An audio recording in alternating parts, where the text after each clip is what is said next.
Сонымен сабағымызды ары қарап жалғастырамыз. Келген жерімізден жалғастырайық. Так, енді мен редактор ашам. Командный редактор ашам. Мәтіндік редактор. Бұлай ашсам, мен қазір редакторым ашылады. Осы папканың ішінен ашылады. Вот точка.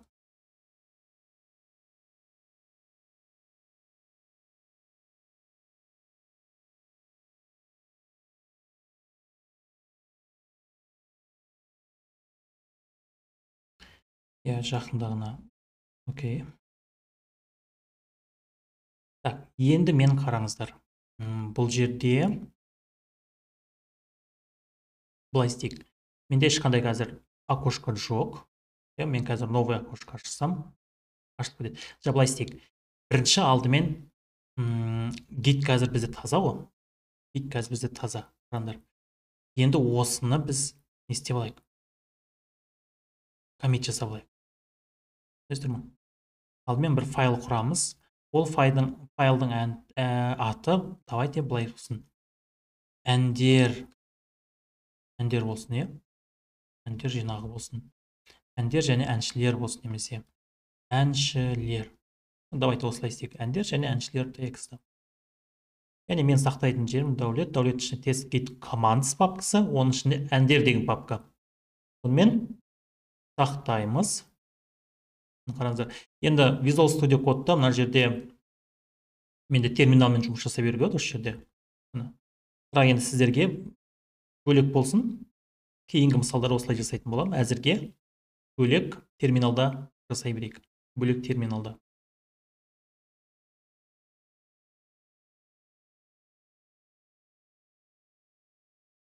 Енді қараңдар. Else бізде не бар? Уже файл бар. Файл құрылды. Енді қарайды. Git статус тексеріп көрейік мұны. Git статус. Әндер және әншілер. Әндер және әншілер тексті. Енді осыны біз не істеуіміз керекпіз? Бұл қазір жұмыс папкасында тұр, е? Working directory тұр. Енді осыны біз дайындық алаңына жіберейік. Естеріңізде болса, git add деген команда бар. Және файлдың атын жазамыз. Git add. Әндер, әншілер тексті. Әрине, біздің файлымыз әлі бос, бірақ біз оны уже коммит жасап қояйық. Яғни біздің жалпы жобамыздың ең басты нүктесі осы болады. Сонымен, мен оны дайындық алаңына қостым. Қараңыздар. Енді тағы да git статусты тексеріп көрейік.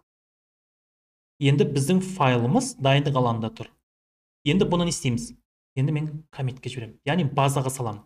Былайша айтқан кезде чекпоинт жасаймын. Сонымен git commit. Егер мен просто git commit деп enter баса салатын болсам, менде Visual Studio Code ашылады. Давайте істеп көрейік. Қолданып көрейік. Давайте бірінші мысалда жай қысқаша хабарлама қалдырып кетейік. Яғни біз жобаны не істедік? Жобаны бастадық деген сообщение қалдырайын. Яғни бүкіл нәрсенің басы болсын. Все. Яғни бір файл не дейді? Өзгерді дейді. Ешқандай плюс ешқандай строка қосылған жоқ, ешқандай строка жойылған жоқ. Енді git log деген команданы қолданып көрейік. Git log. Яғни оның хэш-коды. Master деген кейін біртіндеп түсіндіремін. Деген бұл біздің қазіргі қай жерде тұрғанымыз көрсетеді.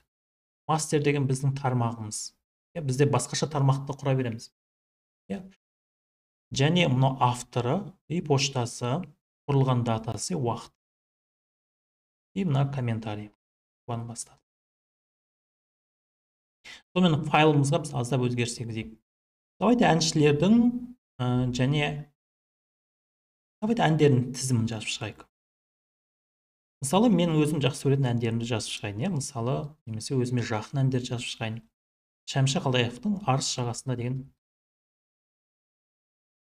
деген сөз жазайын. Әзір маңызды емес, ол ішіндегі мазмұны маңызды емес. Қараңыздар, маған Visual Studio Code көмектесуге тырысады.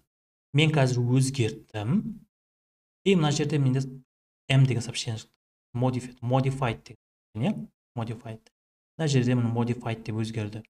Мына жерде гиттің иконкасы бар.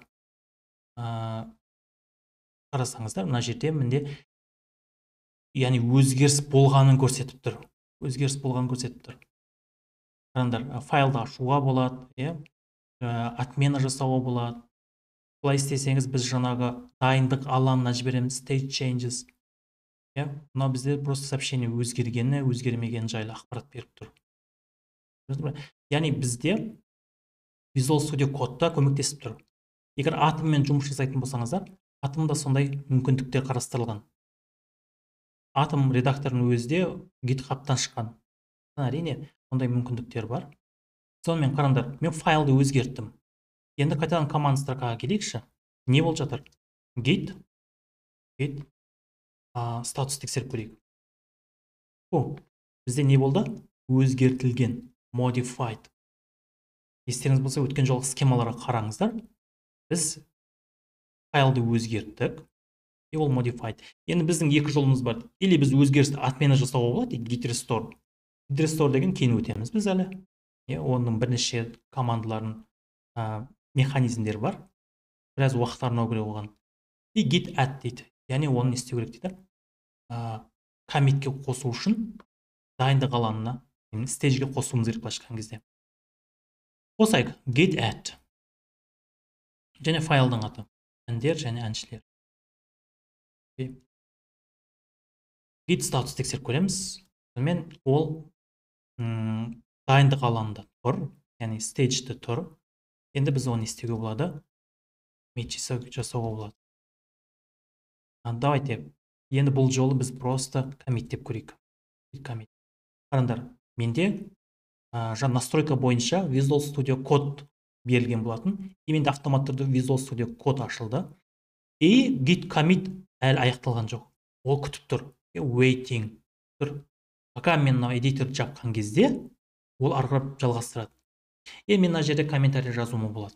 Мына комментарийлар жойып тастап, қосымша комментарий қосу болады. Мен былай істедім. Шәмші әндерін, арыс жағасында деген әнді қостым. Арыс жағасында әнін қостым. Просто комментарий. Және мен не істеймін? Егер шындығында, егер үлкен программа жоба жұмыс жасаған кезде, біз комментарийда бір жолға қысқа комментарий жазамыз. Одан кейін жолдарға үлкен комментарий түсініктемелер жазып шығамыз. Қандай өзгеріс жасалды, қай жерде не өзгерді, соның бәрін жазып шығамыз. Онда кейінірек біз git log'тан көрген кезде бірінші қысқаша сообщениесін көреміз. Қажет болса, үлкен сообщениелерін бәрін көріп шығуға мүмкіндігіміз бар. Мыналар тұра берсін, бұлар көрінбейді сіздерге.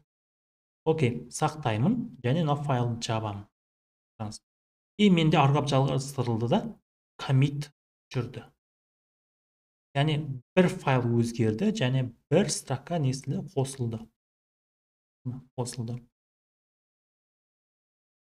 Қайтадан тексеріп көрейік. Git log. Енді git log'тың бір қысқаша нәрсесі бар. Давайте бит көрейік. Ретте one line.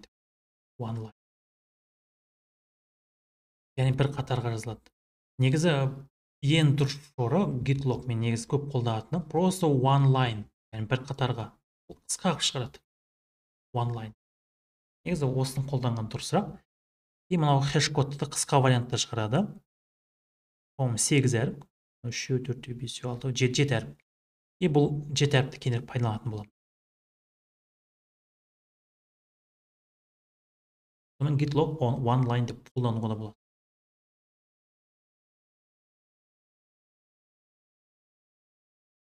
Бізде екі коммит бар. Так, сабағымызды үзе тұрайық, одан кейін тағы да жалғастырамыз.